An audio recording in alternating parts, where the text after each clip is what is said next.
भूल करके भी दक्षिण दिशा की तरफ मुंह करके कभी न सोए। ग्रंथ कहता है, इससे महापुराण में लिखा है कि जो प्रत्येक दिन दक्षिण दिशा की तरफ पांव करके मुख करके सोते हैं, यदि उनकी मौत भी हो जाए तो आश्चर्य मत मानना। ये स्पष्ट भगवान महादेव ने नंदी को कहा। इन बातों को ऐसे ही गिर्द कर दे नहीं, ये शास्त्र अब ये हमें और आपको फ्री में मिल गए, इसलिए पता नहीं लग रहा है। इन ग्रंथों के शोधन में महात्माओं को लाख लाख वर्ष तक तप करना पड़ा। गायत्री की कितनी बड़ी महिमा है, इस महिमा को समझने के लिए एक महात्मा ने 60,000 वर्ष तक तपस्या करी, तब गायत्री का महात्म्य समझ में आया। महात्मा विश्वामित्र 60,000 साल तक तपे, तब माता गायत्री का दर्शन हुआ और माता गायत्री ने पूरा महात्म्य बताया। फिर पूरी दुनिया में उसका प्रचार हुआ।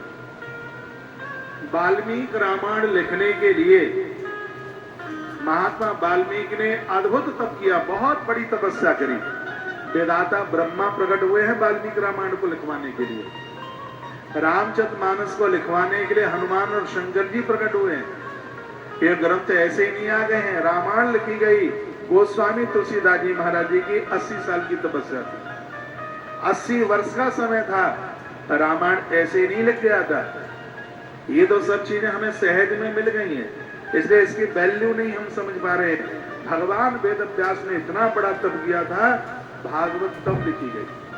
उत्तरा वो हिमालय में जहां माता अलकनंदा बहती है, सम्याप्रास नाम के आश्रम पर उनका बहुत बड़ा तप हुआ, तब श्रीमद् भागवत जी उतर के आई है। ये ग्रंथ ये ना समझिए कि ऐसे ही चल करके आ गए। जिन महात्माओं ने इतना तप करके और ये चीजें हमें दी हैं, और आज हम उनकी वैल्यू नहीं समझ पा रहे हैं। मनुष्य का चोला पहन करके और पशुओं से भी गिरे काम कर रहे हैं। अरे भाई धिक्कार है, मनुष्य बन करके मनुष्य जीवन दे करके और मनुष्यता के साथ जीवन नहीं जिया जा रहा। ये बड़े दुख की बात है। प्रातः है थोड़ा एकांत में बैठिए, पूरे दिन भर तो झमेले में रहते हो, थोड़ा अकेले में बैठिए, प्राणायाम कीजिए, भगवान से बातें कीजिए। सुबह 3 बजे के 22 मिनट से लेकर के 24 मिनट का समय ऐसा होता है, वो साक्षात परमात्मा से बात करने का टाइम होता है। उसको विशेष ब्रह्म मुहूर्त के नाम से जाना जाता है। अब मैं इन बातों को कहूंगा तो लोग कहेंगे कि आदमी पागल हो गया, लेकिन मैं पागल नहीं हुआ हूँ, कपड़े नहीं फाड़ता इसलिए। तो पागल लोग तो कपड़ा फाड़ते हैं, लोगों के खोपड़ा फाड़ते हैं।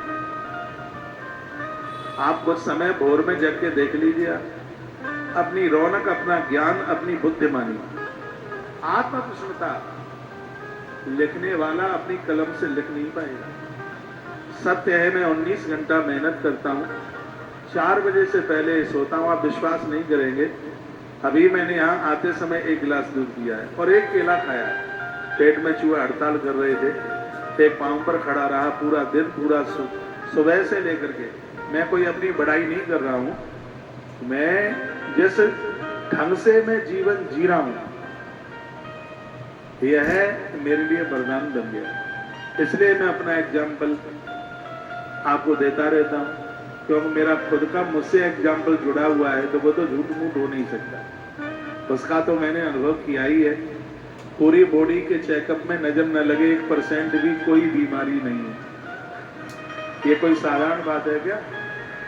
आज गोपाष्टमी है, भगवान की गद्दी पर बैठा हूँ, मेरे शरीर के ऊपर 1 रुपया भी खर्च नहीं होता दवाई के नाम पर। 1 रुपया, 1 रुपए की बात कर रहा हूँ, नहीं होता। तो आप काम करने के लिए गए तो आदमी, मैं आपको गिना दूं, मेरे पास आप बैठे तो आप ये कहेंगे तो ब्रह्मा ने आदमी कौन सी माटी से बनाया? हो सकता है माटी कहीं अलग से ही लाया हो। ये बातें मैं इसलिए आपको कह रहा हूं, आप भी परिवर्तन कीजिए। आज समय से नहीं, आप जागेंगे तो 55 के बाद चारपाई पर पड़े रहेंगे। शुगर घेर लेगी, 400-500 पार कर जाएगी, 500 बीमारियों को जन्म देती है डायबिटीज। मैं आपको डरा नहीं रहा हूं। जिसको डायबिटीज बढ़ी है वो तैयारी कर लेंगे, लीवर और किडनी कभी भी गड़बड़ हो सकती है। और एक बात मैं और कहूंगा, मैं डॉक्टर नहीं हूं, लेकिन मैं ग्रंथ पढ़ता हूं। जितनी भी बीमारियां हैं उन बीमारियों में सबसे जल्दी कंट्रोल होने वाली कोई बीमारी है तो उसका नाम डायबिटीज है। ना तो ब्लड प्रेशर इतना जल्दी कंट्रोल होता, ना थायराइड इतना जल्दी कंट्रोल होता जितना जल्दी डायबिटीज कंट्रोल होता। इसको आप थोड़ा बस परहेज कर लें। कितना सा परहेज है? थोड़ी समय के लिए मीठा आप छोड़ दीजिए। खाली पेट कभी चाय मत पीजिए, नहीं तो शुगर हो जाएगी। खाली पेट कभी भी मीठा मत खाइए। खाली पेट कभी भी मीठा खाना ही नहीं है। इस बात का ध्यान रखना। बाथरूम जाने के बाद तत्काल पानी पीना ही नहीं है, नहीं डायबिटीज हो जाए। आप बाथरूम गए और आते ही आपने एक लोटा चढ़ा लिया तो बिल्कुल ही है बीमारी हो जाएगी। ज्यादा सोचिए मत। रात को जागने से भी डायबिटीज होती है। रात में यदि देखो, दिन की नींद तो इतनी खतरनाक है जितना बिना मौसम की सब्जी खतरनाक है। नींद तो रात में ही पूरी होनी चाहिए। रात इसलिए तो बनाई है। पर मेरी तो आपसे प्रार्थना है, जिस बेटे को बहू को इतना तुम लाड़ दुलार प्यार कर रहे हो, 4 दिन अस्पताल में पड़ गए तो अपने साले को बोल देगा कि पापा को देख के आजा, खुद नहीं जाएगा। वो अपनी पत्नी को, अरे अपने भाई को बोल दे मुझे थोड़ा टाइम नहीं मिल रहा है, थोड़ा जा करके वो रोटी दे करके। और यही होता है प्राय। और आप तो भूले बैठे हैं। आपको तो लग रहा है लल्लू मेरा, ये मेरा, फलाना मेरा, कुछ नहीं है मेरा। उड़ रे हंसा मत लोग हो, यहाँ कोई नहीं तेरा है। जग वालों का हुआ सवेरा और अपना हुआ अंधेरा है। कुछ नहीं है यहाँ, क्या कुछ नहीं। इसलिए धोखा मत खा जाए। कर लो सो काम, भज लो सो राम। इस बैंक में पैसा भले ही कम रह जाए, कोई चिंता की बात नहीं है, लेकिन उस बैंक में आपकी तपस्या का धन है वो कम नहीं रहना चाहिए। आपने इतना अच्छा किया था पहले, इतना अच्छा घर परिवार, पत्नी भी बिना लड़ाकू मिल गई, घर वाला भी अच्छा मिल गया, माता पिता अच्छे भी मिले, ससुराल वाले बड़े मुश्किल से अच्छे मिलते हैं लेकिन आपको बड़े अच्छे मिल गए। भगवान ने बड़ी है सब कृपा करी है। नहीं तो ससुराल में सबसे ज्यादा बुराई दामाद की होती है। ऐसा लगता है मठाले के पीछे पड़ गए हैं। हाँ, लेकिन वो बहनें इतनी अच्छी होती हैं जो अपने मम्मी पापा को कहते हैं, देखो पापा ये भले ही कैसे भी हैं, मुझे अच्छा नहीं लगता, मेरे मुंह पर आप इनकी बुराई ना किया कर। ऐसी बहनों को मैं तो प्रणाम करता हूँ। सती माता ने अपने बाप को यही तो कहा था, इसलिए वो सती है, उसकी पूजा होती है। जब उसके पिता ने गाली दी, गालियां भगवान महादेव को दी, तो माता सती रो रो के कहती है यह शरीर में रखना नहीं चाहती, क्योंकि आपकी सत्ता से, आपकी शक्ति से है जन्म हुआ है मेरे शरीर का। वो मेरा कौन हो सकता है कि जिसके साथ मेरी 7 भ्रामर पड़ी हैं और उन्हें आप गालियां निकालते हैं। और माता सती के चरित्र ने बहुत कुछ सिखाया। तो मैं 50 बार झगड़ा होता हो दिन में, ना तो कभी पत्नी की बुराई कीजिए, ना कभी पति की बुराई कीजिए। ये सब वर्णन है। एक दूसरे के पूरक बन करके जीने की कोशिश कीजिए। ऐसा जीवन जीना जिस जिंदगी को जीने में मुस्कुराहट न भाग रही है, खुशहाली गायब नहीं हो रही। पत्नी को बहुत प्रेम करो, इतना प्रेम करो, पता नहीं आप मानेंगे कि नहीं, आप जाने। किसी कारणवश भाई संग छोड़ सकता है, भाई जैसी संपदा नहीं है, चीज नहीं है, वो संग छोड़ देगा। लेकिन अच्छे बाप की बेटी आपकी पत्नी बन के आई है तो तुम्हारी परछाई तुम्हारा संग छोड़ सकती है। सुदामा को उनकी पत्नी सुशीला ने कहा था, मैं आपका संग कभी नहीं छोड़ सकती। पत्नी ऐसी होनी चाहिए, वो गृहिणी बन करके रहे, पूरे घर को अपना ऋणी बना दे, उसे ही तो गृहिणी कहते हैं, उसे गृहिणी कहते। थोड़ी सी जिंदगी है, कोरोना में 14 लाख लोग चले गए, आज हम और आप जिंदे हैं तो एक गॉड गिफ्ट मिला है।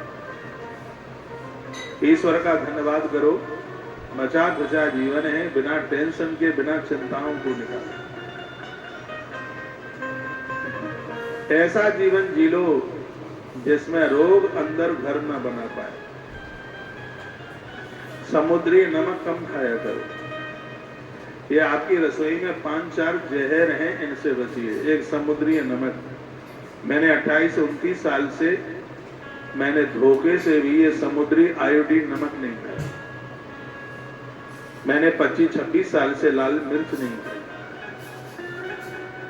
मैंने 20-25 साल से चीनी नहीं खाई। स्वास्थ्य का ऐसे ही बढ़िया हो जाएगा, उसके लिए छोड़ना नहीं पड़ेगा क्या? और सच यही है कि जब से मैंने जन्म लिया है तब से आज तक मेरे मुख में चाय के नाम पर एक चम्मच भी नहीं पहुंची चाय की। मैंने अपनी मां को पूछा था इस बार, मैंने कहा मां तूने मुझे चाय पिलाई? बोलता है बेटा नहीं। अभी 2-3-4 दिन पहले कोई ऐसी बात आई, मैंने कहा देखिए मैंने दूध सुकरिया का नहीं पिया है, पहले दूध मैया का पिया है और अब दूध हम गैया का पी रहे हैं। हम निडर हैं, हम झुकेंगे नहीं अन्यायियों के सामने, चाहे वो कितना जोर लगा ले। ये दो ही तो दूध है, या माँ का दूध है मैया का दूध, या फिर गौ मैया का दूध है। दूध क्या अमृत है। मेरी बहनें वो सुने जो बच्चों के जन्म से पहले बाजारू बोतल की तैयारी करते हैं। वैज्ञानिक डॉक्टर लोग मान गए हैं, बच्चा जब जन्म लेता है तो उसके पेट में वो मल होता है, वो माँ के दूध के बिना बाहर निकल ही नहीं सकता। और जब वो नहीं निकलता है, गैया भैंस बच्चा देवे, जेर यदि उसके पेट से ना निकले तो भैंस बीमार हो जाएगी, गौ माता बीमार हो जाएगी और मरने का भी खतरा हो सकता है उसको पेट से निकलना बहुत ज्यादा जरूरी होता है। बच्चा जन्म ले जब तक वो मल उसके पेट से बाहर नहीं निकलेगा, वह बालक जीवन में सुरक्षित नहीं रह सकता, ठीक नहीं रह सकता। इसलिए अब बताइए माँ के दूध की कितनी जरूरत है। अब हरवंश पुराण की कथा माँ और बेटे से जुड़ी है, इसलिए मैं चर्चा आपको कर रहा हूँ। लेकिन जो माताएं चाउमीन बहनें चाउमीन खाकर बच्चे पैदा करेंगी, बताइए उनकी छाती में दूध उतर के आएगा? आप बोले मेरी माँ ने सौंठ के लड्डू खा करके मुझे पैदा किया है। हाँ, पूरा का पूरा बेस ही मजबूत है। मैंने अपनी माँ को पूछा था, मैंने कहा माँ मैं तेरे पेट में था तब तूने क्या खाया? तो बोलती है सौंठ के लड्डुआ खाई। सोई तो मैं कहूँगा मुझे सौंठ का लड्डुआ क्यों ज्यादा अच्छा लगता है, फिर पता लगा कि इसलिए अच्छा लगता है। अब तुम चाय पी करके बच्चों को देसी घी मंगा करके लड्डुआ बनाए देते हैं, तो कहती है सास माँ को, माँ जी मुझे लड्डुआ अच्छा नहीं लगता। तो मैया ने पूछा तो फिर क्या तैयारी करें? कहा मेरे लिए एक समोसा रोज मंगा दिया करो नाश्ते में। अब जो समोसा खा करके बच्चा पैदा करे तो समोसा टेढ़ा मेढ़ा, औलाद भी टेढ़ी मेढ़ी होगी। 90 के बाद की तो जनरेशन पूछो ही मत, 90 के बाद की। अब जो 90 के बाद में पैदा हुए हैं वो तो दांत मिसमिसा रहे होंगे मेरे ऊपर। अच्छाई भी है, दिक्कतें भी बहुत हैं, लेकिन बच्चों की कमी कम, इनको जन्म देने वाली इन माताओं की, पिता लोगों की ज्यादा कमी है, ज्यादा है। राजीव दीक्षित जी को आपने कहीं न कहीं किन्हीं वीडियो वगैरह में आपने सुनाई होगा। बड़ा अद्भुत महापुरुष है, मेरा फेवरेट। मुझे टाइम नहीं मिलता है, नहीं तो ऐसे महापुरुष को तो दिन रात सुना जाए। तो कहते थे कि वो पिता नहीं है, वो माता है, जैसा चाहे वैसा बच्चा पैदा कर सकते। वो चाहे तो डॉक्टर, वो चाहे तो कलेक्टर, वो चाहे तो इंजीनियर, वो चाहे तो महात्मा, और वो चाहे तो परमात्मा। केसर सब जगह नहीं होती, कश्मीर में होती है। और अच्छे बच्चे हर जगह पैदा नहीं होते, अच्छे बच्चों की पहचान माँ बनती है। इसलिए बचपन में माँ की जरूरत है।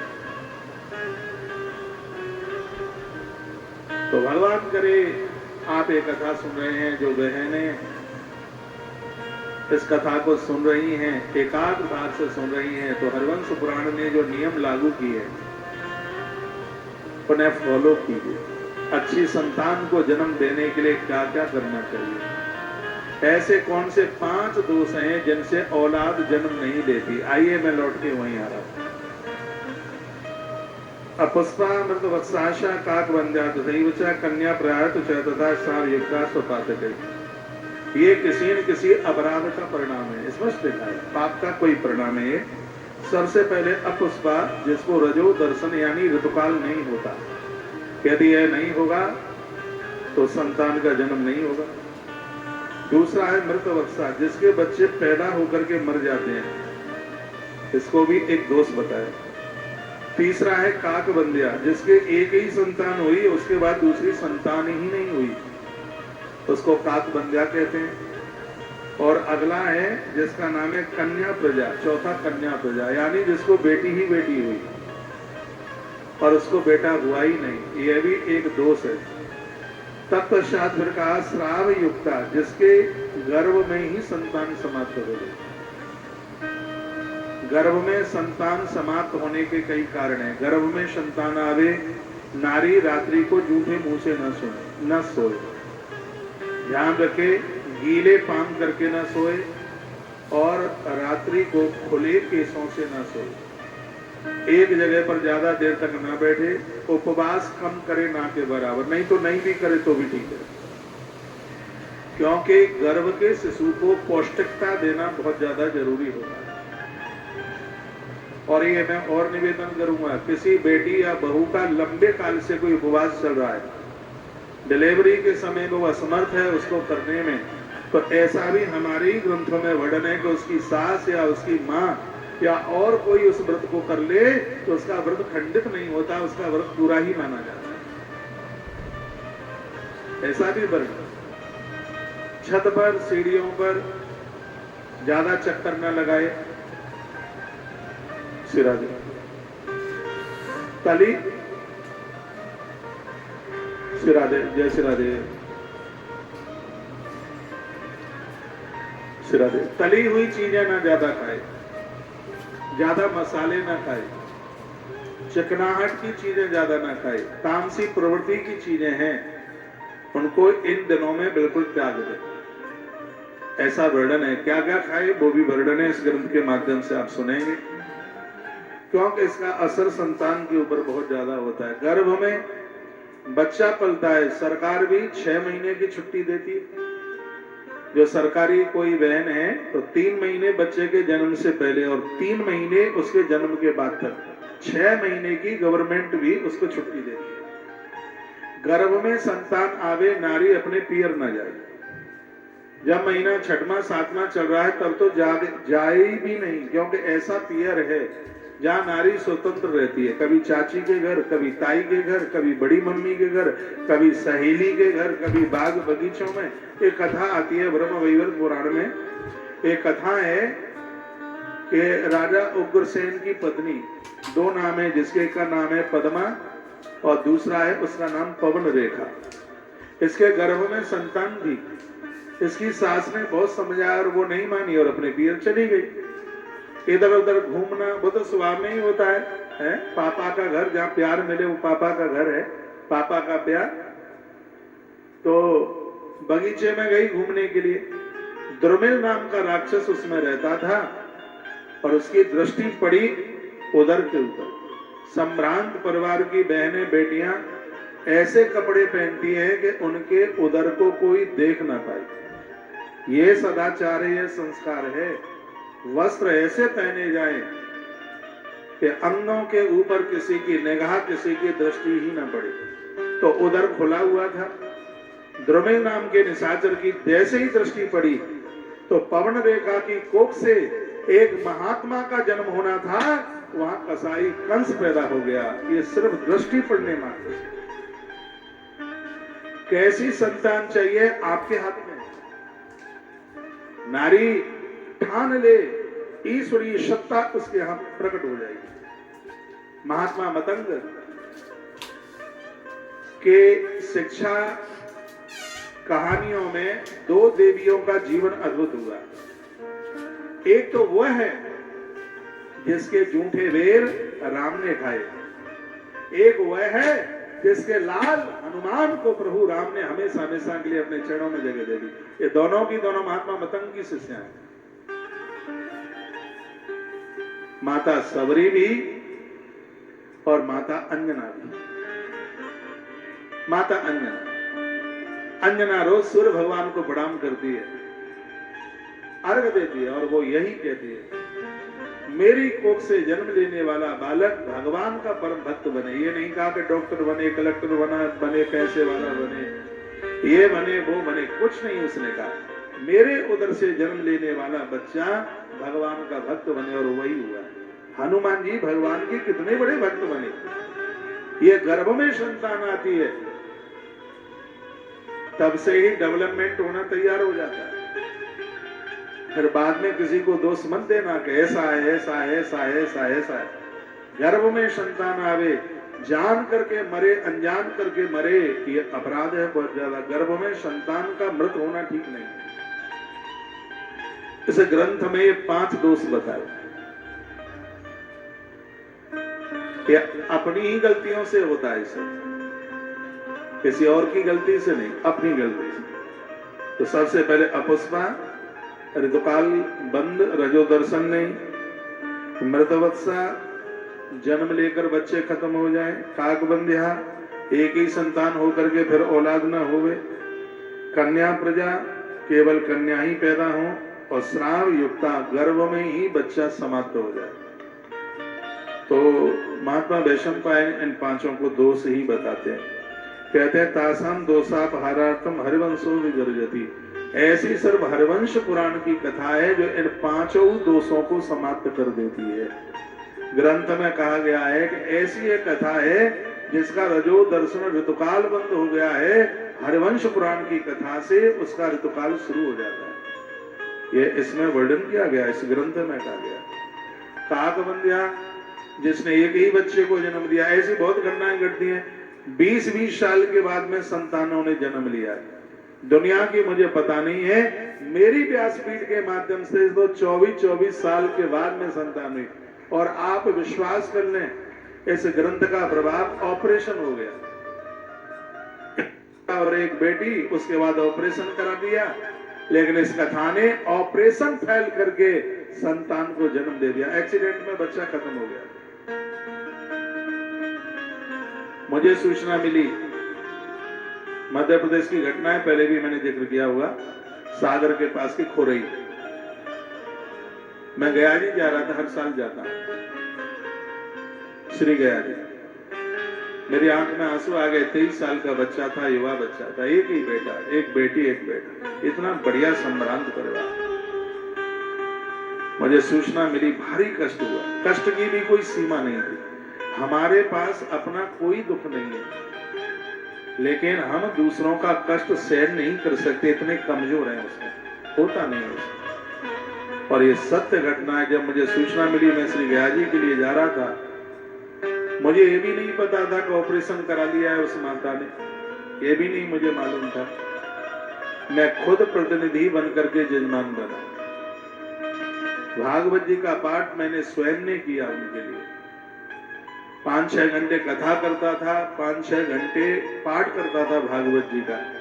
आप विश्वास करें, उसी अनुष्ठान के बीच में मृत बच्चे ने, उसकी मौत को 5-4 महीने हो गए थे, उसने अपनी मां को रात्रि को स्वप्ना दे दिया और कह दिया, मां मैं आने वाला हूं। वही बच्चा, ऑपरेशन हो गया था उस माता का। ये सत्य घटना है। ऑपरेशन फेल हुआ, वो बेटा और साथ में एक बेटी को लेकर के आकर के वो जन्म उसने दिया। उसकी बड़ी बहन 29 साल की। इतने लंबे समय के बाद में संतान हुई है। ये चीजें ना हो तो भगवान को कौन मानेगा। महाराज दशरथ की कुंडली में जन्म, आप जन्मपत्री के भरोसे ज्यादा जीते। महाराज दशरथ की जन्मपत्री में पुत्र योग नहीं था, लेकिन गुरु वशिष्ठ जैसा गर्भ धीर हुई है सुतचारी। तुम एक की बात करते हो, 4-4 का जन्म होगा। इन चीजों पर विश्वास होना चाहिए। ये पूरा सब्जेक्ट विश्वास का है। इसमें आप अचम्मा मत मानिए। इसमें लिखा है कि यदि किसी को ये 5 दोष हैं जिनका वर्णन किया जा रहा है, तो तासाम दोषापहार्थम हरिवंशो विगर्जति।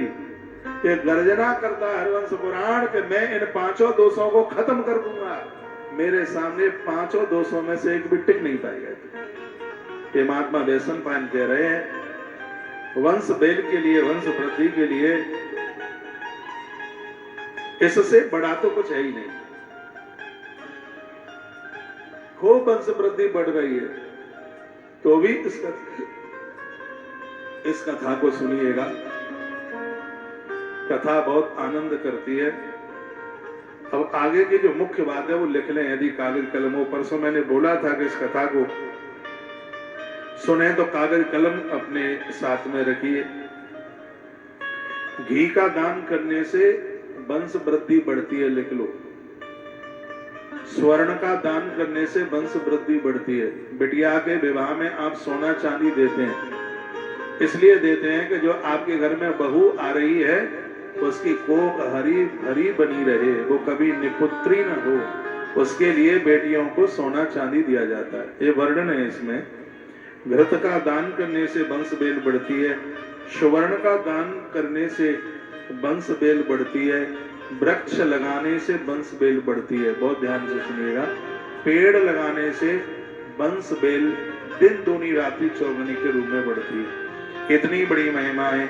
यज्ञ में तिल जलाने से वंश बेल बढ़ती है। यज्ञ में जो तिल जलाते हैं, तिल का दान किया जाता है, इससे वंश बेल बढ़ती है। इतना बड़ा प्रभाव है।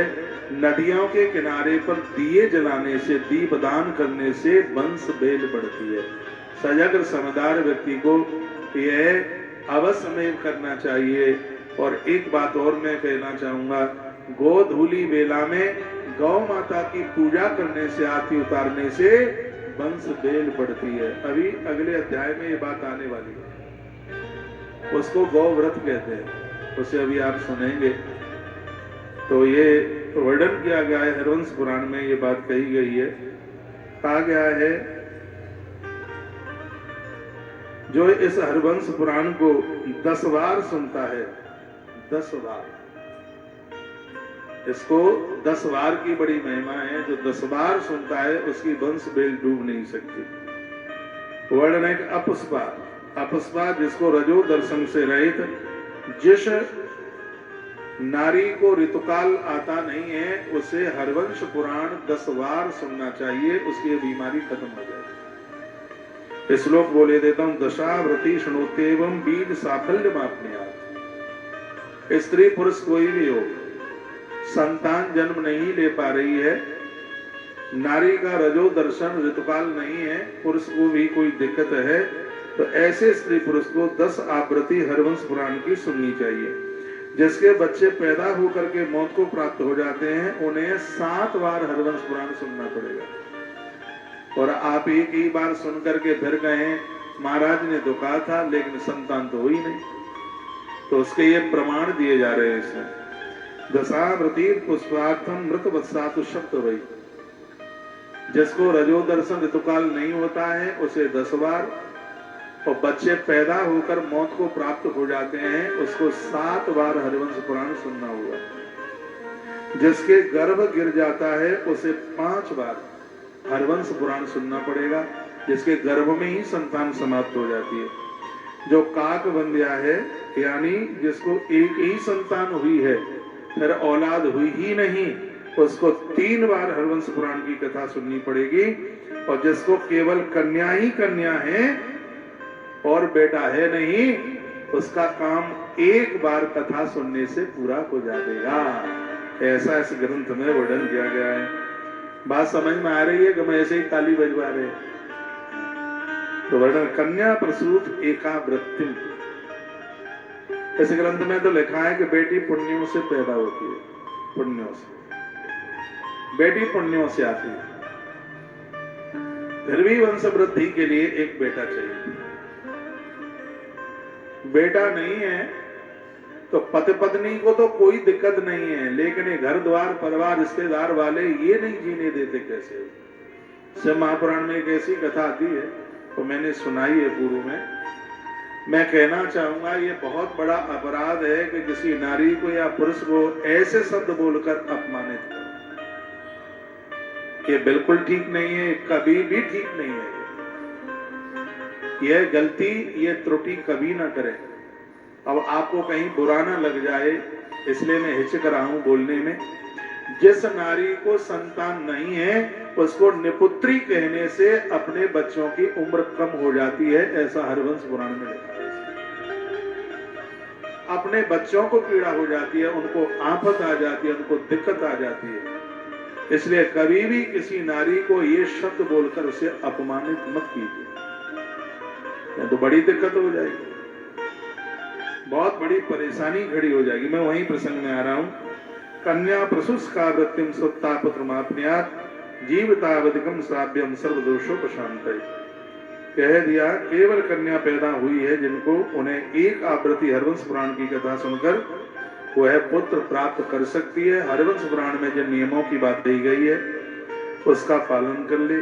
संपूर्ण दोषों की शांति के लिए कहा गया है कि व्यक्ति को यह लोक परलोक संभालने के लिए जब जब कहीं हरवंश पुराण होता है तो बार बार उन्हें हरवंश पुराण सुनना चाहिए, ऐसा वर्णन किया है, जिसमें भावी जन्म पाकर वह फिर उन दोषों से कभी युक्त नहीं होगा। इस जन्म में हरवंश पुराण सुनोगे तो अगले जन्म में भी पुत्र पौत्रादिकों से तुम्हारा परिवार घर भरा हुआ होगा। ऐसा महात्मा वैशंपायन राजा जन्मेजय को कथा सुना।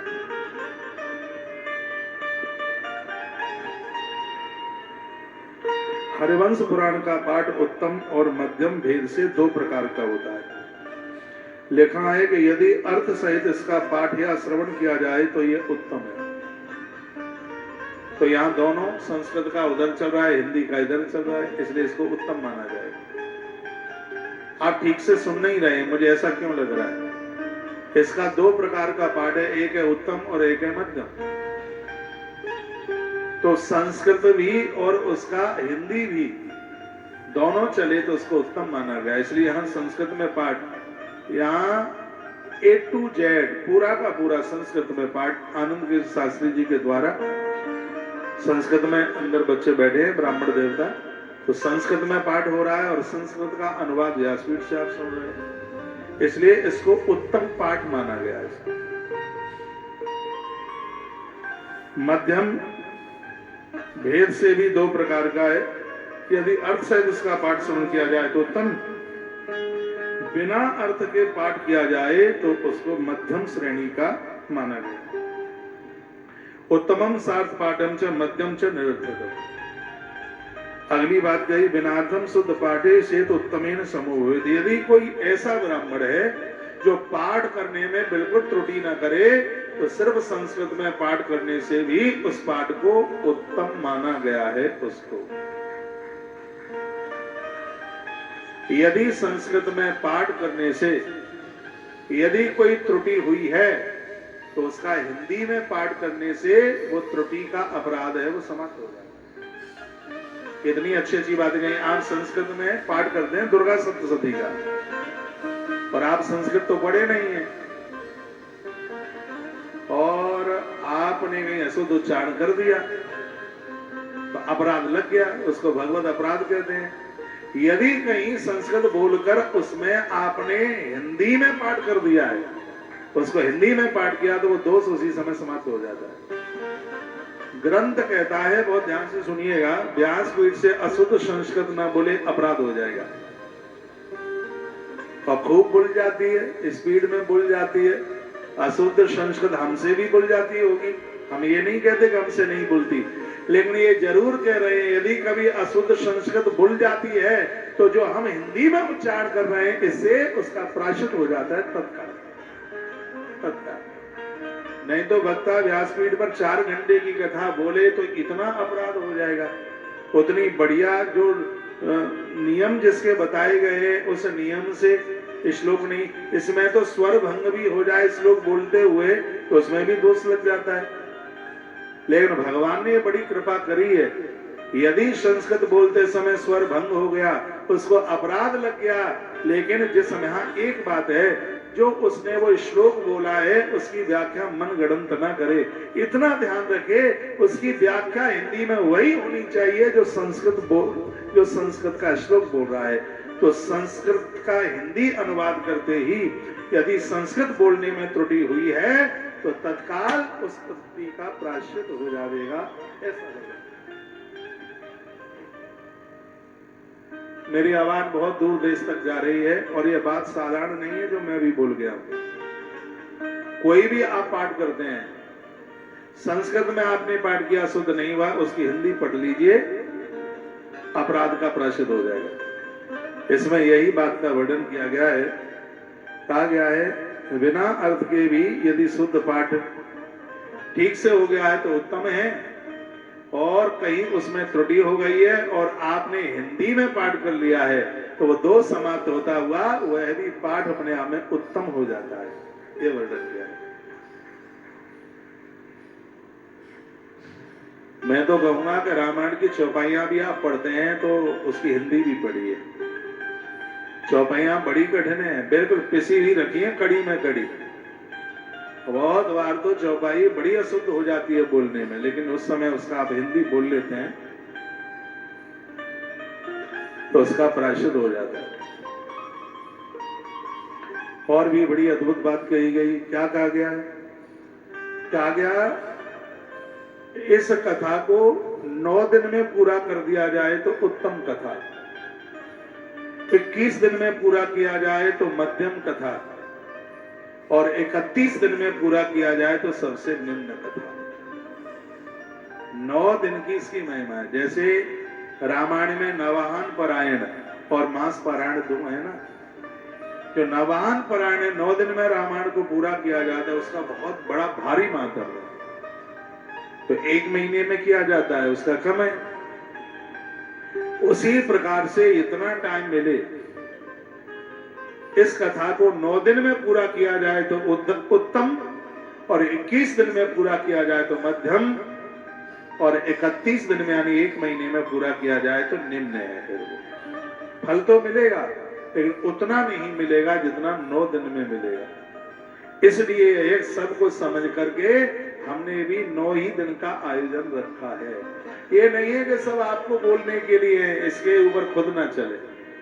ये 9 दिन का आयोजन इसलिए ही रखा गया है, जैसे रामायण और देवी भागवत की 9 दिन की महिमा है, उसी प्रकार से हरवंश पुराण कथा की भी 9 दिन की बहुत बड़ी महिमा है। इसलिए इस अनुष्ठान को 9 दिन का अनुष्ठान रखा गया है। एक त्रंसाई को यज्ञो वंद्या दोष विनाशक तेन परायणं साध्यं प्रोक्तं नारायणात्मना न बाहो गर्जति खलु एकविंशायकस्तथा। एक त्रंसाई को एक त्रंसक कहते हैं, संस्कृत का शब्द 31।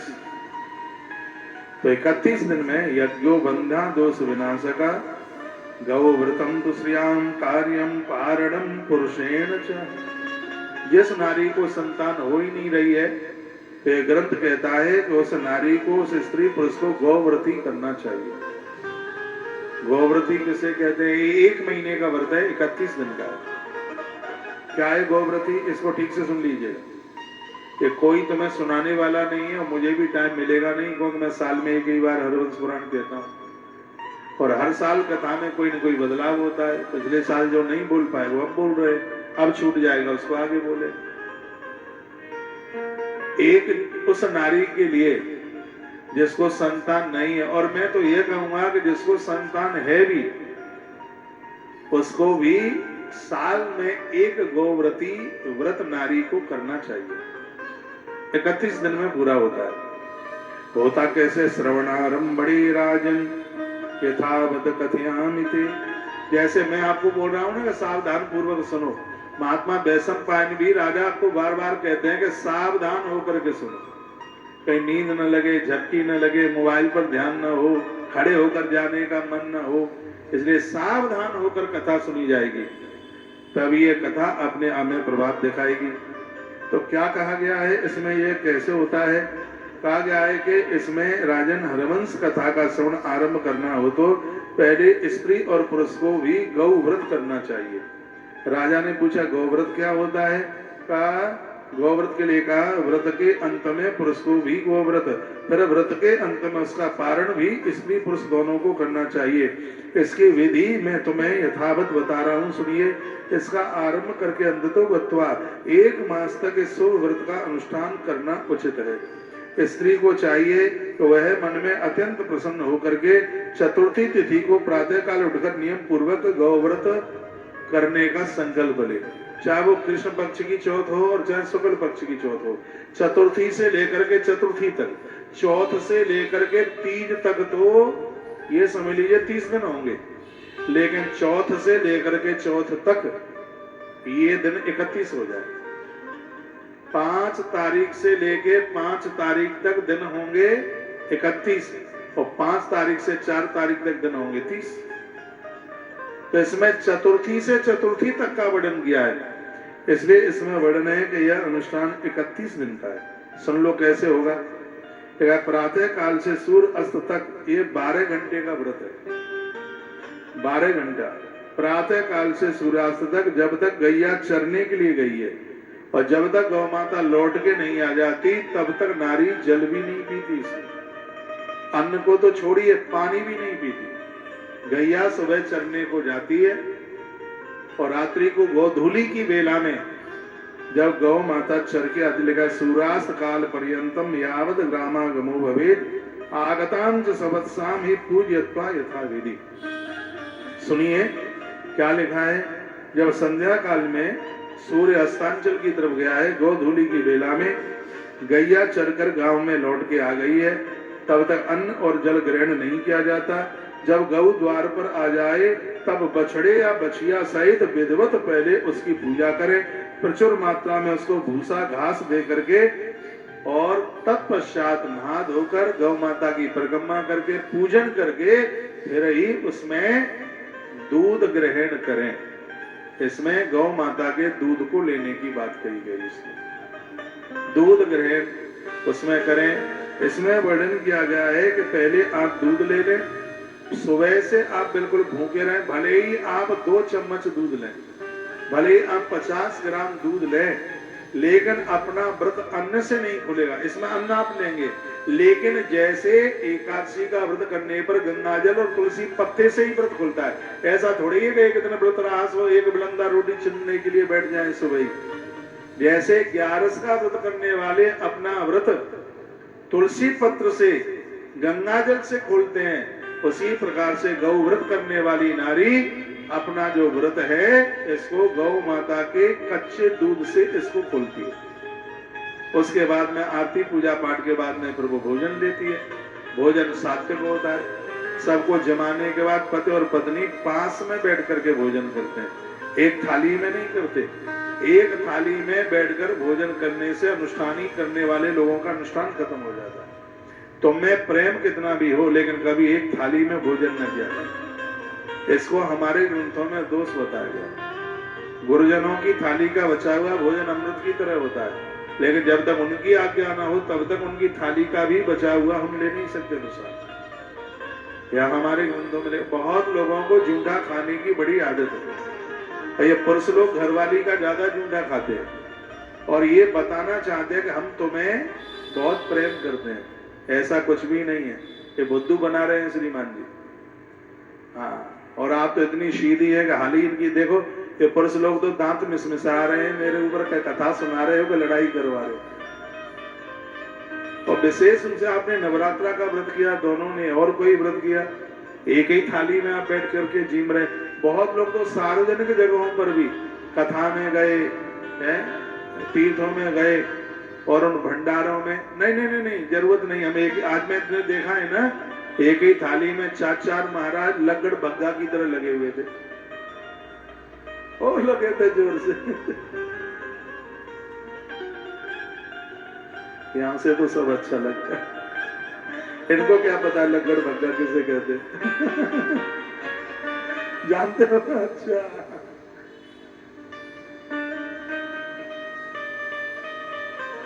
लगड़ भग्गा उसे कहते हैं जिसकी टांग दूसरी जगह होती है और कमर दूसरी जगह होती है।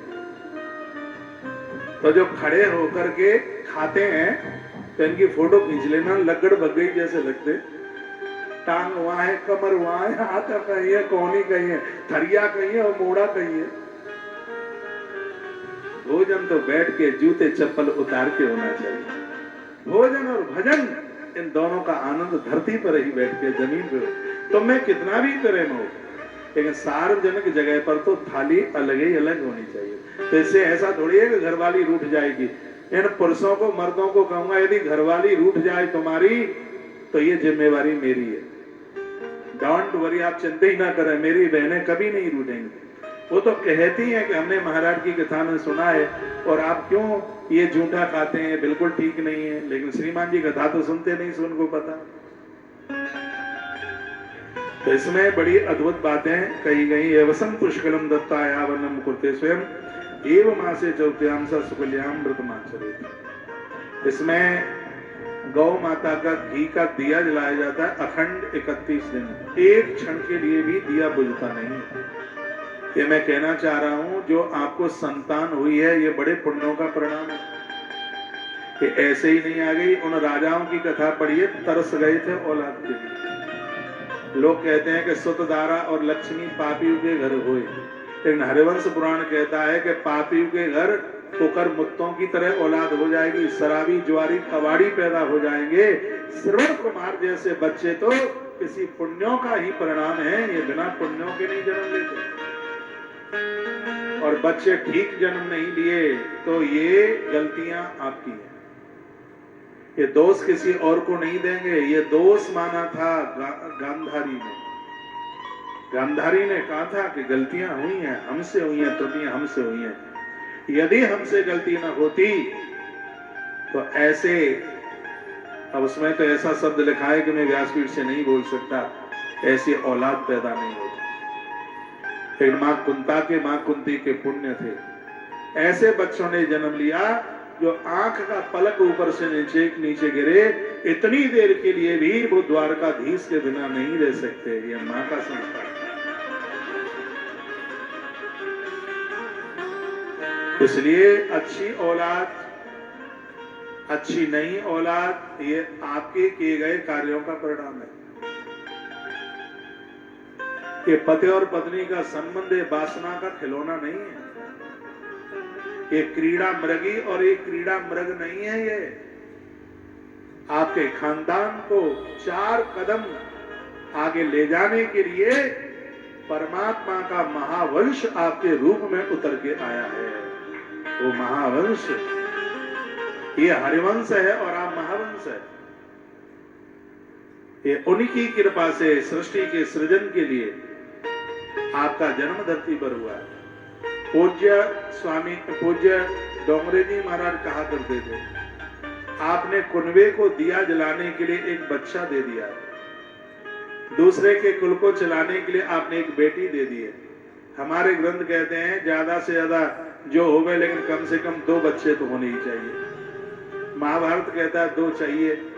क्यों चाहिए? एक जवान बन करके रहे और एक किसान बन करके रहे। यानी एक बाहर कमाने के लिए जाए और एक घर को चलाए, उसके लिए 2। और दोनों में भारी प्रेम होना चाहिए। बस बेटी महाराज के यहाँ भी 2 हुए थे, एक जवान था और एक किसान था। जो जवान था महाभारत का युद्ध जिता रहा है। भगवान कृष्ण जो किसान था उसने पूरी दुनिया को ये बता दिया कि गौ माता के बैल भी तुम्हारे काम के हैं। बलभद्र बलवान 2 थे। कम से कम 2 तो होने ही चाहिए।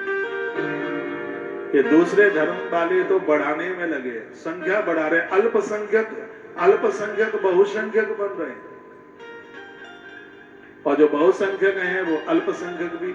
वो कहते हैं कि कैसे इनको पाला जाएगा। पहले तो 8-8, 10-10 होते थे, तब क्या वो भूखों मर रहे थे?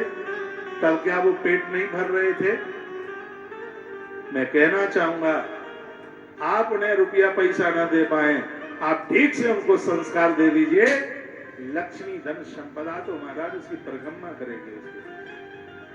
दुर्भाग्य यह है कि आप संस्कार नहीं देना चाहते, आप संपत्ति देने में तुले हैं। मैं गौव्रती पर चल करके आ रहा हूं। अखंड 31 दिन का दिया, दिन रात देसी घी का, गौ माता का घी का यह दिया जलना है। गौ द्वार पर आ जावे तो बछड़े सहित विधिवत उसका पूजन कीजिए। उसकी जो पूंछ है अपने मस्तिष्क के ऊपर लगाइए और अपनी नाभि के ऊपर लगाइए। गौ माता का घृत अपनी नाभि में डालिए, इसका बहुत ज्यादा प्रभाव है। इस प्रकार किसी भी मास के, आप ज्यादातर ऐसे तो लिखा है कि शुक्ल पक्ष हो तो ज्यादा बढ़िया है।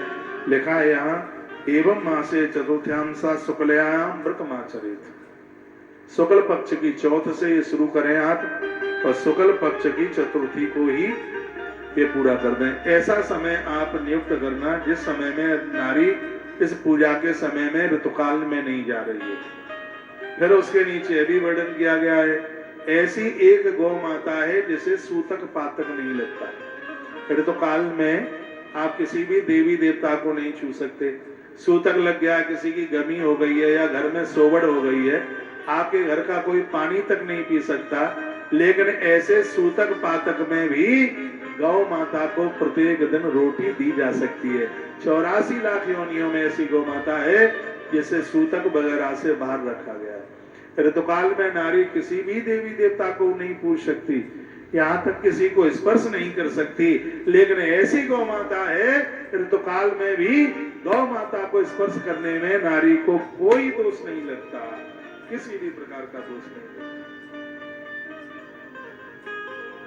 गैया मैया ऐसी है जिसके दूध में मिश्री डाल करके नारी दूध पी लेती है तो बांझपन खत्म हो जाता है।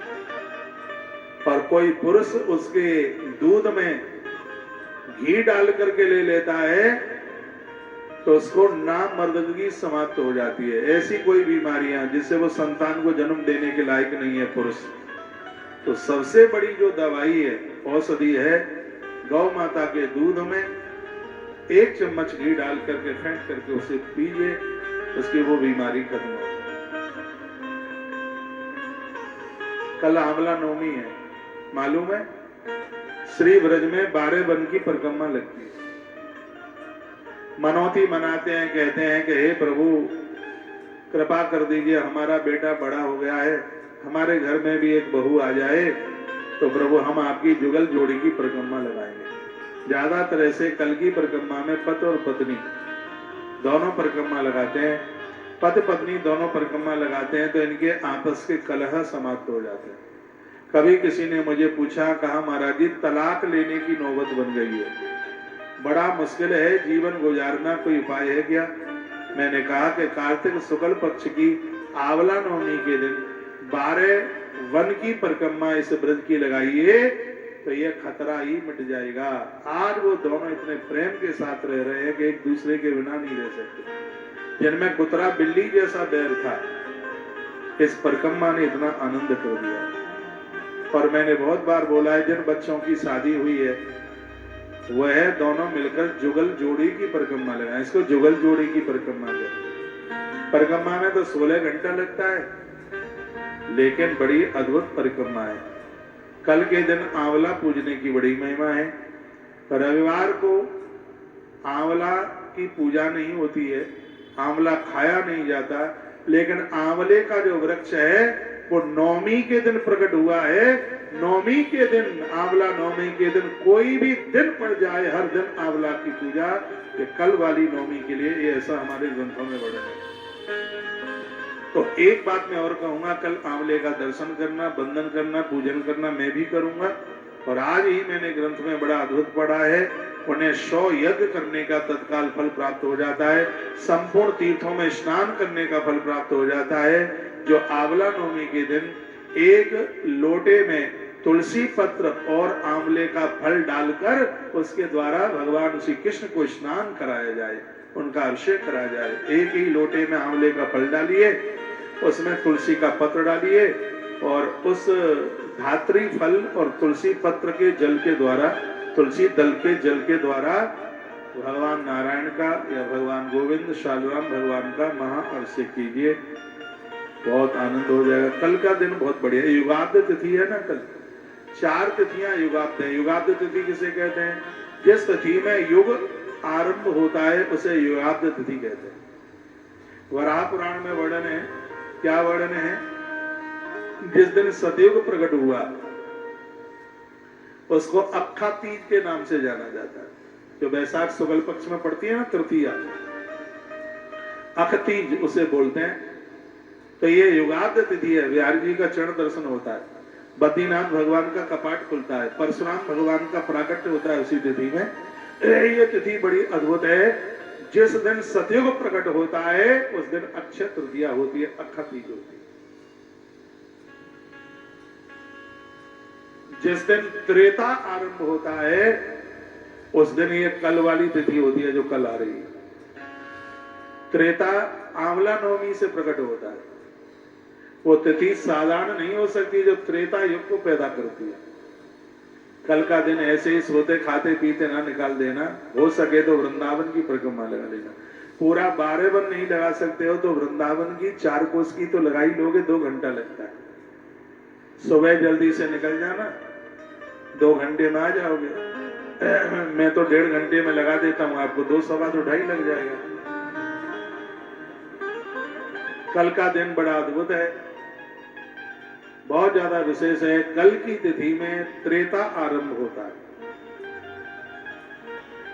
द्वापर आरंभ होता है, वह अनंत 14 से होती है, जिस दिन गणेश जी को विसर्जित किया जाता है। ये याद में रखा करो ये चीजें। मुझे पता है कि तुम्हें पंडित जी नहीं बनना है, लेकिन नॉलेज होनी चाहिए इन चीजों की।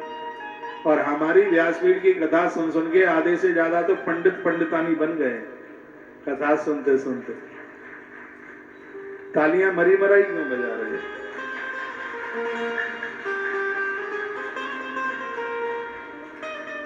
और कलयुग जिस दिन प्रकट होता है वह माघ मास की पूर्णिमा होती है।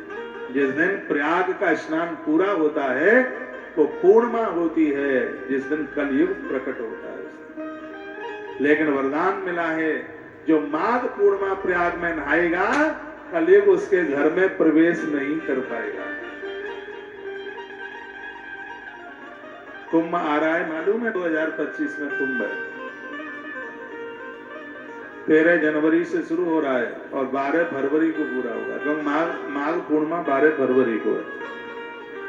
भगवान की कृपा से प्रयागराज कृपा कर देंगे तो फिर हम और आप सब प्रयाग में ही होंगे।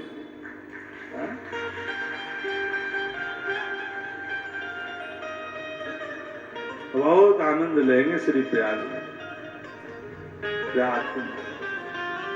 कुंभ में यदि अपनी जगह नहीं हो तो थैला धरने को भी जगह नहीं होती। अपनी जगह ना हो तो बड़ी परेशानी। 15 किलोमीटर थैला सिर पर रख दो, क्योंकि वहां तो ना कुछ मिलता ही नहीं है, सब बैरियर लगे हुए होते हैं। भीड़ ही करोड़ों में लाखों में थोड़ी होती है, तो करोड़ों में होती है। जब अपना ही कोई अपने गुरु जी का, अपने किसी खास का यदि कोई शिविर वगैरह लगे तो ऐसा लगता है कि पियर जा रहे हैं, ऐसा ही लगता है। कोई दिक्कत ही कहाँ होती है, कोई टेंशन ही नहीं होता कोई।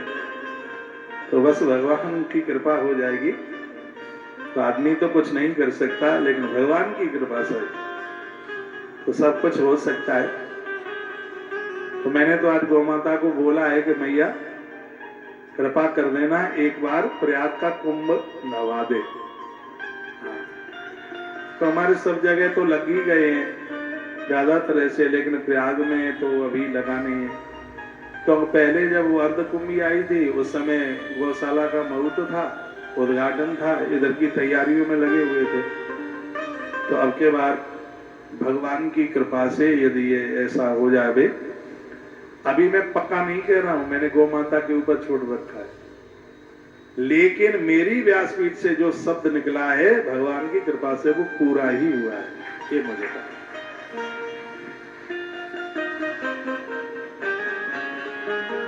तो मैं 4 युगांत तिथियों का वर्णन कर रहा था। कल का दिन बड़ा अद्भुत है। कल आंवले की नवमी है। कल आंवले के दान की महिमा है। कल आंवले के वृक्ष लगाने की बड़ी महिमा। वो एसके शर्मा जी पता नहीं बैठे हैं कि चले गए, तो कह रहे थे महाराज जी लोगों के फोन मेरे पास आ रहे हैं कि एक पेड़ लगाने की कितनी राशि है। मैंने कहा कोई राशि नहीं है। कहा क्यों? क्योंकि हम इतने व्यस्त हैं, मेरा पूरा स्टाफ इतना व्यस्त है कि कल हम पेड़ लगा ही नहीं पाएंगे, तो फिर पैसा कहीं से क्यों लेंगे। ये अपराध हमें खुपरिया पर नहीं रखना है। तो इतनी व्यवस्था बन नहीं रही है, क्योंकि अब 12 और 13 तारीख को एकादशी का उद्यापन है, पूरी टीम उसमें लग गई है। 14 तारीख को भगवान का विवाह है। 15 तारीख को अद्भुत गंगा कलश पूजन है, बहुत अद्भुत आयोजन है।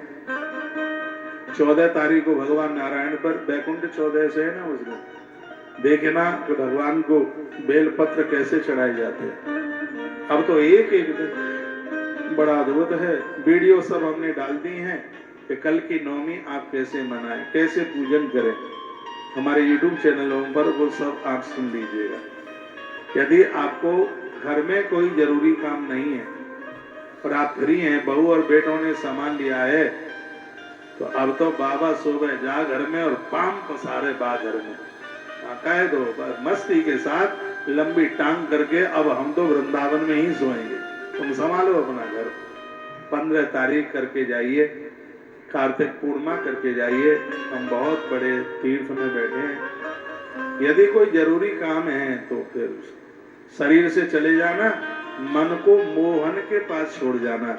और मन को मोहन के पास छोड़ जाओगे तो गोपाल का एक और नाम हो जाएगा मनमोहन। उसका नाम मनमोहन क्यों हुआ? क्योंकि यहाँ बहुत भगत आए, अपना मन उसे देके चले गए, इसलिए श्रीवाणी मोहन तो पहले से थे ही, पर भक्तों का मन और मिल गया उनके संग तो मनमोहन नाम हो गया। तो ऐसे मनमोहन की धरती पर हम और आप बैठे हैं। इसमें गौव्रती का बड़ा महात्म्य का वर्णन किया गया। पूरा दिन उपवास करना है, अन्न खाना नहीं है, पानी पीना नहीं है, फलियार लेना नहीं है और 31 दिन का अनुष्ठान। कठिन तो बहुत है लेकिन परिणाम भी बहुत विलक्षण है।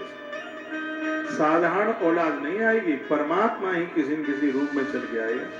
कुल खानदान कुनबे का इतना नाम कर देगा, शब्दों में बयानित नहीं किया जा सकता। इतना बड़ा अनुष्ठान है, इतना बड़ा यह दिव्य अनुष्ठान है जिसकी महिमा का वर्णन इस ग्रंथ में किया गया।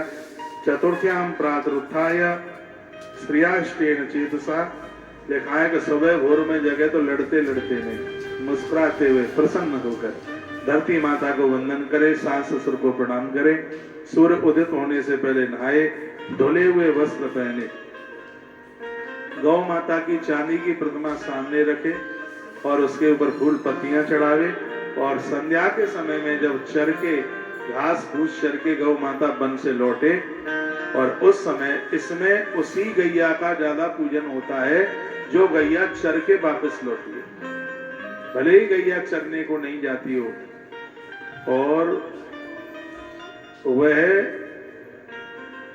यदि कहीं तुम्हारे घर से बाहर है, जैसे अब आप यहाँ आए हैं गौतीर्थ तुलसी तपोवन गौशाला, ये कोई किसी घर गृहस्थी का तो वो स्थान है नहीं, ये तो बिल्कुल बियाबान जंगल में है, ये तो बिल्कुल वन में है। वो भी जो खा पी रही है तो घास फूस सब यमुना की तलहटियों से ही वो सब चल करके आता है वहां पर। तो ऐसी गायों की भी पूजा गौव्रती व्रत को पूरा करने वाली होती है। जब भी कभी आपका मन हो गौव्रती व्रत करने के लिए, उसके लिए गौतीर्थ तुलसी तपोवन गौशाला का कपाट आपके लिए खुला है। पूरा 31 दिन रहिए, गौ माता का दूध पी करके अपने व्रत को पूरा कीजिए। आने वाले समय में तो एक बड़ा अद्भुत काम किया जाएगा। पहले तो एक संकल्प पूरा हो, अब एक एक काम को निपटा करके हम आगे के लिए कदम बढ़ा रहे हैं। एक कार्य और होने के लिए जा रहा है, शायद इस देश में कहीं हुआ हो, वो यह है प्रसूति का सदन बनाने की कोशिश की जा रही है। जब संतान गर्भ में आवे और उसका 5वां महीना या 6वां महीना आरंभ हो जाए, तो वह नारी अपने परिवार से किसी एक को संग लेकर के 3-4 महीना प्रसूति का घर में वहां पर वो रहे, जहां पर बच्चों को जन्म दे करके 1-2 महीना और रहकर जब तक अपना दूध पिला रही है उसे पिलाते हुए, फिर बच्चे को गौ माता का दूध पिलाते हुए, फिर कुछ महीने के बाद अपने घर के लिए प्रस्थान करें। इससे के देश में होने वाली संतान के ऊपर बड़ा असर है। आप कहोगे ये बात तुम्हारे मन में कैसे आ गई? ये बात मेरे मन में लवकुश की कथा पढ़ के आ गई। लोग राम को दोष देते हैं, तो राम जी ने गर्भकालीन समय में माता जानकी को घर से बाहर निकाल दिया। ये वही लोग कहते हैं जो राम को समझते ही नहीं है, आज तक राम को समझ ही नहीं पाए। राम कीड़े मकोड़ों से भी प्रेम करने वाले हैं, वो तो उनकी अर्धांगिनी है, मेरी माँ है, उनकी गृहिणी है। प्रभु राम यह गलती कभी नहीं कर सकते। प्रभु राम को पता है इन बच्चों का जन्म घर में होगा तो साधारण से राजकुमार बन के रह जाएंगे। यदि किसी गुरु आश्रय में इनका जन्म हुआ और वहां गुरुदेव के यहाँ के संस्कार मिले तो बच्चे राम से भी बुलंदा ऊपर निकलेंगे। और वही हुआ था। लव उसके बाणों का सामना करने वाला नहीं था कोई। हरिवंश पुराण की कथा, इसलिए कथा ज्यादातर से माँ पिता और बच्चों से जुड़ी हुई कथा है। जो राम कथा राम जी को लव कुश ने सुनाई, प्रभु राम ने कहा था कि मैंने अपने जीवन में ऐसी मधुर कथा नहीं सुनी। और ये आपको पता हो, बेटे वक्ता बने और बाप श्रोता बना। जब राम राज्य तक कथा पहुंच गई थी, मिथिला की राज की हम कथा सुनाते हैं, जब वो कथा पहुंच गई थी, राम जी की गद्दी हो गई, तो प्रभु राम ने कहा, अरे मुनि कुमारो, हे ऋषि कुमारो, इस कथा को और आगे सुनाओ। राम की गद्दी के आगे फिर क्या हुआ? तब लव कुश की आंख में आंसू आ गए। लव कुश ने कहा, उनको तो पता ही नहीं था कि हम अपने बाप को ही कथा सुना रहे हैं, कि उन्हें पता ही नहीं था। उनको वो तो बार बार यही कहते थे कि जैसे तुम्हारा नाम राम है, ऐसे पहले भी कोई राम हुआ था और उसने अपनी भोली भाली पत्नी को घर से बाहर कर दिया। तो लव कुश ने कहा, इसके आगे की कथा हम नहीं सुना पाएंगे, क्योंकि इसके आगे की कथा को राम सुनने के लायक ही नहीं रहा, क्योंकि उसने अपनी पत्नी को अपने घर से बाहर कर दिया। इतना कहा तो राम रो करके नीचे गिर पड़े, बच्चों को अपनी छाती से लगाने की कोशिश करने लगे। तो लव कुश ने कहा, राजन, ऐसा लगता है कि तुम बिना पुत्रों वाले तो नहीं हो, इसलिए तो तुम दूसरों के बच्चों को अपने अंक में भर रहे हो। तब प्रभु श्री राम जी ने कहा, आज मुझसे बड़ा निपुत्री कौन होगा। मेरे प्रभु श्री राम रोते रहे, कहते रहे, और कथा सुनाओ, और कथा सुनाओ। फिर उन्होंने कहा कि अब हम यहाँ से आगे की कथा ये ब्राह्मण पाठ कर रहे हैं, पोथी का पाठ। ठीक है देवताओं, भोजन करके जाना हो, प्रसाद लेके। तो लव कुश, इधर देखिए मेरी तरफ, लव कुश ने जो अद्भुत कथा सुनाई, राम जिस कथा के लिए प्यासे के प्यासे रह गए।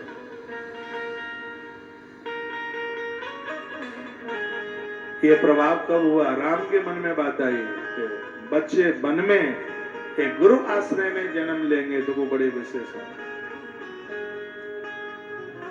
और मैं तो बहुत बार कहता हूं, बच्चों को जन्म देने में जितनी सावधानी बरती जाएगी, उसका असर बच्चों के ऊपर बहुत होगा।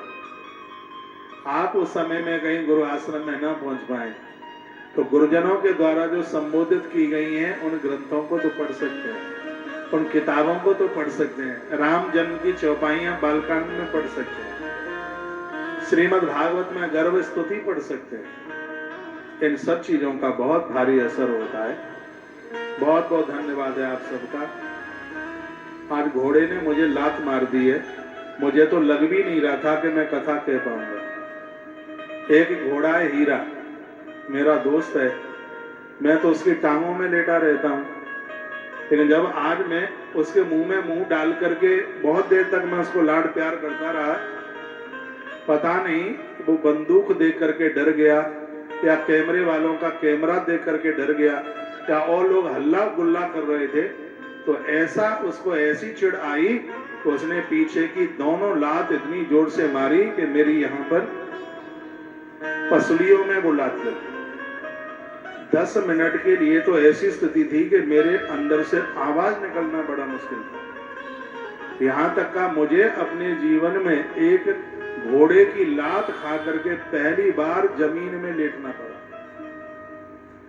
लेकिन गौ माता की यह कृपा है, इतनी जोर से घोड़े ने लात मारी, हल्का फुल्का होता तो प्राण ही निकल जाते। उस पीड़ा का मैंने एहसास किया है और अभी भी बड़ी जोर से पीड़ा है। अभी मैं यहाँ से थोड़ा आप सबको मिलूंगा, उसके बाद थोड़ा मुझे एक्सरे कराने के लिए जाना है।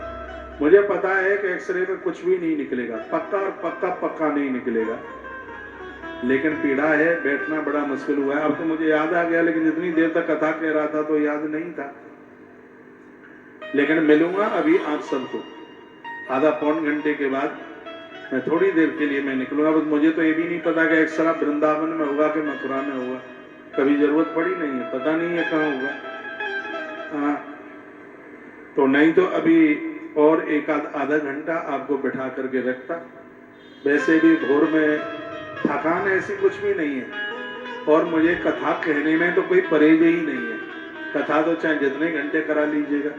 और ये भी मुझे पता है कि जब तक व्यासपीठ पर बैठा हूं तब तक ये पीड़ा भी मेरा कुछ नहीं बिगाड़ रही है। हो सकता नीचे से उतर के आऊं तो ये भी फिर अपना प्रभाव दिखाना शुरू कर दे।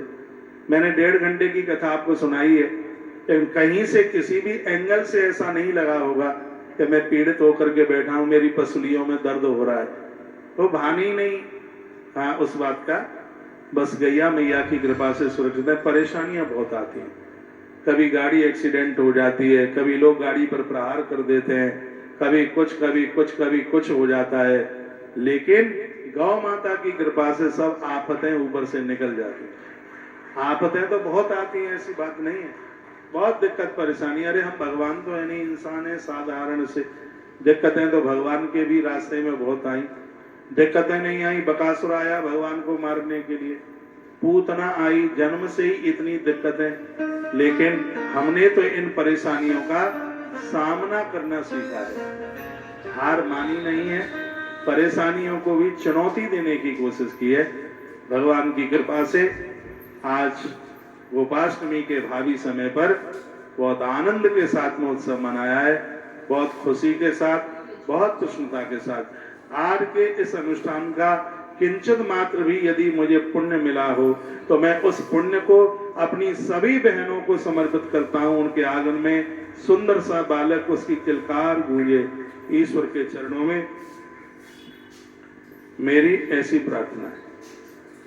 आप यहाँ के YouTube चैनल को आप देखते हैं तो इसको वीडियो को आगे भी भेजा करें। देखिए, आज कथा में 1.5 घंटे में ऐसी ऐसी बातें कही गई हैं, यदि इनको फॉलो कर लिया जाए तो जीवन को बदलने में देर नहीं लगेगी। बिल्कुल हमारी बहुत वीडियो रोजाना जाती हैं, इन चैनलों के साथ आप जुड़िए। आज आपने कितना भी सहयोग किया हो एक गोवंश के लिए, कल भी आप जरूर कुछ न कुछ करना, क्योंकि कल युगाद्य तिथि है। वो तिथि साधारण नहीं है जो त्रेता को पैदा करती है। त्रेता जिस तिथि में प्रकट होता है, तो मैं तो कहूंगा कल त्रेता युग का बर्थडे है, ये समझ लीजिए। वो ऐसी तिथि है, वो कल से त्रेता आरंभ नहीं हो रहा है, लेकिन आंवला नवमी से त्रेता, जब भी त्रेता लगता है उसमें आंवला नवमी होती है, इसलिए इसको युगाद्य तिथि के नाम से इसको माना गया। एक मैं और प्रार्थना करूंगा, मेरी इस बात को सुनकर के कोई भी मुझे फोन नहीं करे, ना मेरे पास टाइम है फोन सुनने के लिए।